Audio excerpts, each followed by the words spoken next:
every version of classic Mac OS.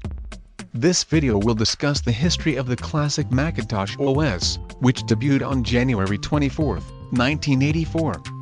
The last public release of this OS was on December 5, 2001, when it was replaced by the modern-day OS X.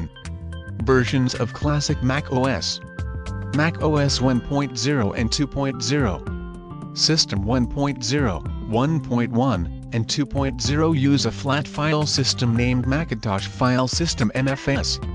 The Finder provides virtual folders that could be used to organize files, but these folders are not visible from any other application and do not actually exist on the disk. System 3 and 4. System 3.0 Finder 5.1 was introduced with the Macintosh Plus, officially implementing HFS 800K StarTrap drives, support for several new technologies including SCSI and AppleShare, and trash bulging, that is, when the trash contains files, it gains a bulged appearance. System 4.0 was released with the Macintosh SE and System 4.1 first shipped with the Macintosh 2. These new machines required additional support for the first expansion slots, the Apple Desktop Bus ADB, internal hard drives and, on the Macintosh 2, external color displays in the first Motorola 68020 processor. System Software 5, 1987. Towards the end of 1987, Apple introduced a package titled Apple Macintosh System Software Update 5.0. For the first time, the Macintosh operating system was offered as a distinct retail product that included 4 800K disks and 3 manuals, at a cost of $49. The software itself was still freely available through user groups and bulletin board services.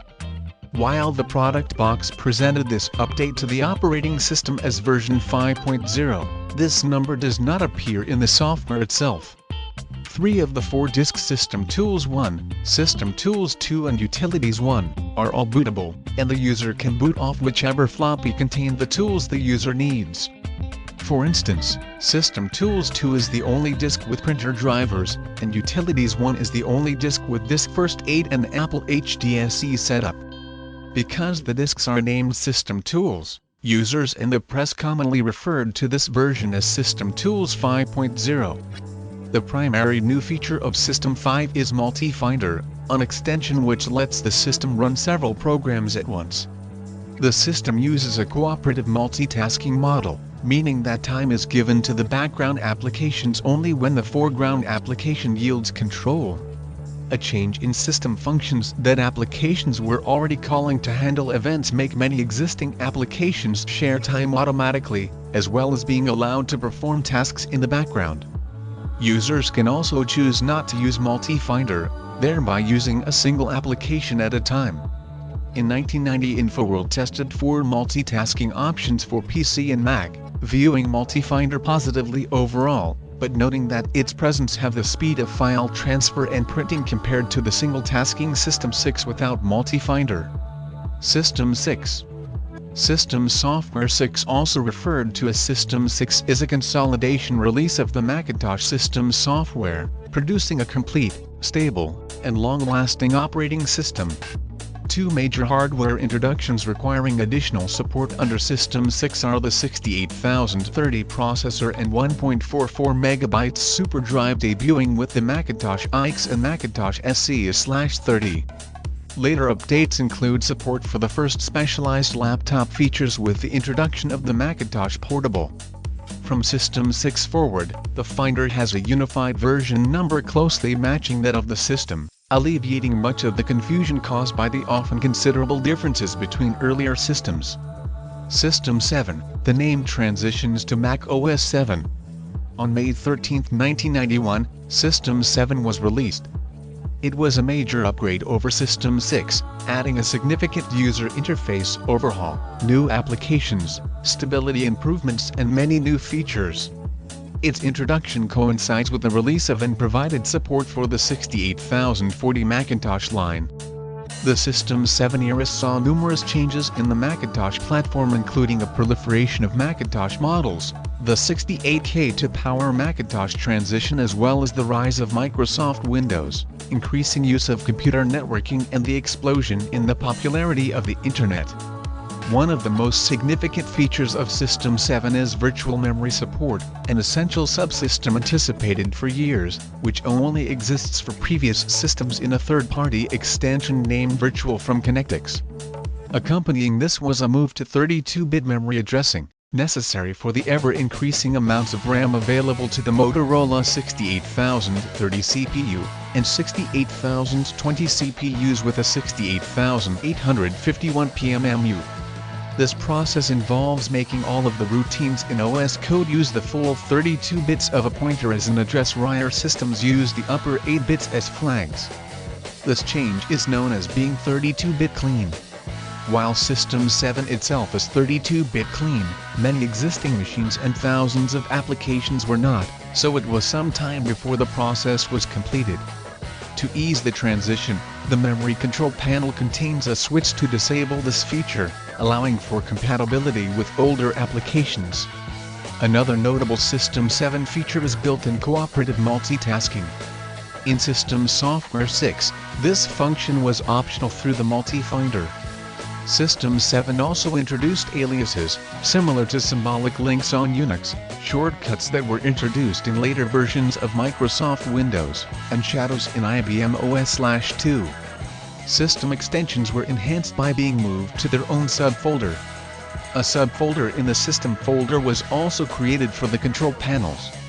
In System 7.5, Apple includes the Extensions Manager, a previously third-party program which simplified the process of enabling and disabling extensions.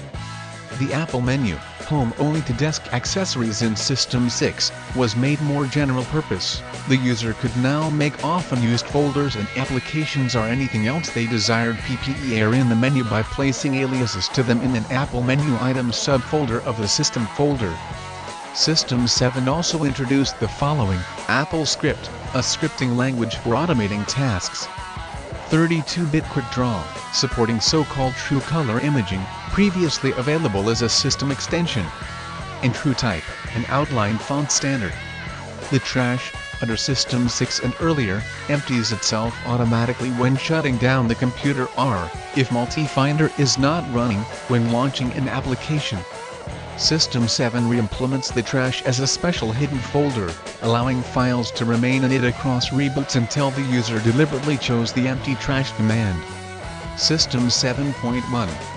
System 7.1 is mainly a bug fix release, with a few minor features added. One of the major new features of System 7.1 was moving fonts out of the System file into the Fonts folder in the System folder. Previously, a resource copying utility such as ResEdit or FontDA Mover was required for installing fonts. System 7.1 is not only the first Macintosh operating system to cost money. All previous versions were free or sold at the cost of the floppies, but also received a Pro sibling version 7.1.1 with extra features. System 7.1.2 was the first version to support PowerPC-based Macs. System 7.1 also introduces the System Enablers as a method to support new models without updating the actual system file. This leads to extra files inside the System folder when per new model supported. System 7.5. System 7.5 introduces a large number of new features, many of which are based on shareware applications that Apple bought and included into the new system. On the newer PowerPC machines, System 7.5 may have stability problems partly due to a new memory manager which can be turned off, citation needed, and issues with the handling of errors in the PowerPC code. All PowerPC exceptions map to Type 11. These issues do not affect 68K architecture machines. System 7.5 is contemporary with Apple's failed Kotlin effort as well as the release of Windows 95. System 7.6. Stability improved in PowerPC-based Macs with Mac OS 7.6, which dropped the system moniker as a more remarkable name was needed in order to license the OS to the growing market of third-party Macintosh clone manufacturers. Mac OS 7.6 required 32-bit clean ROMs, and so it dropped support for every Mac with the 68000 processor, as well as the Mac Second, Mac X, Mac IICX, and Mac SE/30. Now to the 1990s. Mac OS 8. Mac OS 8 was released on July 26, 1997, the same month Steve Jobs became the de facto CEO of Apple. It was mainly released to keep the Mac OS moving forward during a difficult time for Apple. Initially planned as Mac OS 7.7, it was renumbered 8 to exploit a legal loophole and accomplish Jobs' goal of terminating third-party manufacturers' licenses to System 7 and shutting down the Macintosh clone market. Mac OS 8 added a number of features from the abandoned Copland project, while leaving the underlying operating system unchanged. A multi-threaded Finder was included. Files could now be copied in the background. The GUI was changed in appearance to a new shaded grayscale look named Platinum, and the ability to change the appearance themes, also known as skins, was added with a new control panel, though Platinum was the only one shipped. This capability was provided by a new appearance API layer within the OS, one of the few significant changes. Apple sold 1.2 million copies of Mac OS 8 in its first 2 weeks of availability and 3 million within 6 months. In light of Apple's financial difficulties at the time, there was a large grassroots movement among Mac users to upgrade and help save Apple. Even some pirate groups refused to redistribute the OS. Mac OS 8.1. Mac OS 8.1 introduced an updated version of the hierarchical file system named HFS+, which fixed many of the limitations of the earlier system and continued to be used in macOS up until macOS High Sierra, when it was replaced with the Apple file system. There are some other interface changes, such as separating network features from printing, and some improvements to application switching. However, in underlying technical respects, Mac OS 8 is not very different from System 7. Mac OS 8.5. Mac OS 8.5 focuses on speed and stability, with most 68K code replaced by modern code native to the PowerPC. It also improved the appearance of the user interface, although the theming feature was cut late in development. Mac OS 9, the last release of classic Mac OS. Mac OS 9, the last major revision of the classic Mac OS, was released on October 23, 1999. It is generally a steady evolution from Mac OS 8. Early development releases of Mac OS 9 were numbered 8.7. Mac OS 9 added improved support for airport wireless networking. It introduced an early implementation of multi-user support.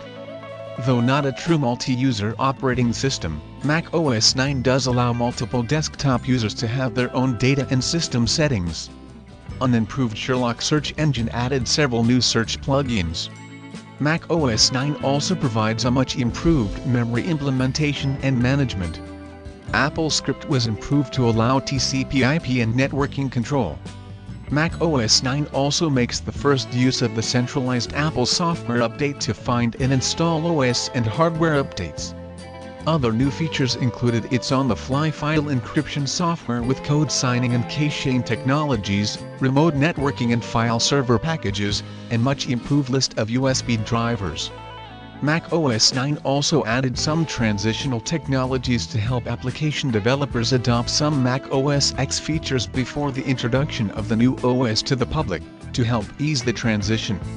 These included new APIs for the file system and the bundling of the Carbon library that apps could link against instead of the traditional API libraries PPS that were adapted to do this could be run natively on Mac OS X as well.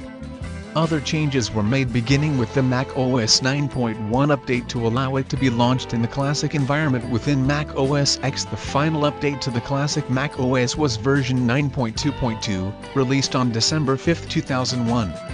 Present-day Mac OS.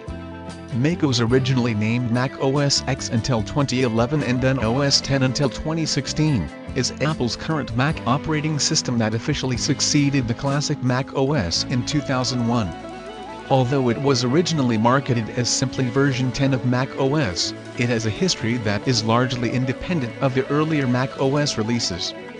The MACOS architectural legacy is the successor to Mac OS 9 and the classic Mac OS legacy. However, unlike the classic Mac OS, it is a Unix-based operating system built on NextStep and technology developed at Next from the late 1980s until early 1997, when Apple purchased the company, and its CEO Steve Jobs returned to Apple. MACOS also makes use of the BSD codebase and the XNU kernel, and its core set of components is based upon Apple's open-source Darwin operating system. An early version of the operating system, Mac OS X Server 1.0, was released in 1999. It retains the platinum appearance from the classic Mac OS and even resembles OpenStep in places, with the first version to arrive with the new Aqua user interface. The desktop version, Mac OS X 10.0, followed on March 24, 2001, supporting the new Aqua user interface. Since then, several more versions of the operating system have been released. Mac OS X was renamed OS X in 2011 and MACOS in 2016. Users of the classic Mac OS generally upgraded to Mac OS X, but it was criticized in its early years as more difficult and less user-friendly than the original Mac OS, for the lack of certain features that had not yet been re-implemented in the new OS, for being slower on the same hardware, especially older hardware, and for incompatibilities with the older OS. Because drivers for printers, scanners, tablets, etc. written for the older Mac OS were not compatible with Mac OS X, inconsistent program support with the classic environment program used to run the older operating system's programs on Mac OS X, and the lack of Mac OS X support for older Apple computers before late 1997. Some Macintosh users continued using the older classic Mac OS for a few years after the original release of Mac OS X. Steve Jobs encouraged people to upgrade to Mac OS X by staging a mock funeral for Mac OS 9 at WWDC 2002. Classic Mac OS compatibility layers exist in OS X. PowerPC versions of Mac OS X up to and including Mac OS X 10.4 Tiger included a compatibility layer for running older Mac applications, the classic environment. Originally codenamed the Blue Box, the environment runs a nearly complete Mac OS 9 operating system, version 9.1 or later, as a Mac OS X application. This allows applications that have not been ported to the Carbon API to run on Mac OS X. This is reasonably seamless, though classic applications retain their original Mac OS 9 appearance and do not gain the Mac OS X Aqua appearance. Early New World ROM PowerPC-based Macs shipped with Mac OS 9.2 as well as Mac OS X. Mac OS 9.2 had to be installed by the user. T was not installed by default on hardware revisions released after Mac OS X 10.4. Most well-written classic Mac OS applications function properly under this environment, but compatibility is assured only if the software was written to be unaware of the actual hardware and to interact solely with the operating system. The classic environment is not available on Intel-based Mac systems or the latest Apple Silicon Macs due to the incompatibility of Mac OS 9 with both the x86 and ARM hardware. Alrighty, that's it for this video, folks. Please remember to hit that subscribe button, and do be sure to give my videos a thumbs up, it would be much appreciated, and do enable notifications, so that you won't miss out on any future videos. I will make another video covering the modern day versions of Mac OS soon. Bye for now.